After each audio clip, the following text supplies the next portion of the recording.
saddex waxyaabood oo dumarku aysan jecleen wax ka baro. waxaa jira saddex waxyaabood oo dumarku ay aad u necban yihiin in lagu yiraahdo markii uu kala dhaxeeyo xiriir dhanka nolosha ah.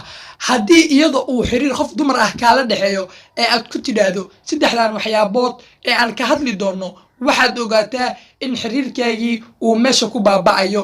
kow, marnaha isku dayin qof oo xiriir kala dhaxeeyay in aad ku soo hadal qaado qof kale oo dumar ah oo horey idinku soo dhexmaray xiriir, waayo dumarku ma jecla qof kale oo dumar ah in loogula hadlo arrimaheeda.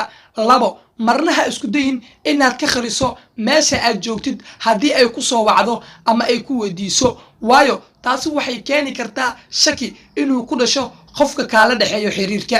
saddex, marnaha isku dayin in qofka aad jeceshahay aad erey xun ku tidhaahdo, haddii kale xiriirkaaga ayaa meesha ku baaba'aya. dumarkana aad ayay u necban yihiin qofka liida ama ereyada xun u adeegsada.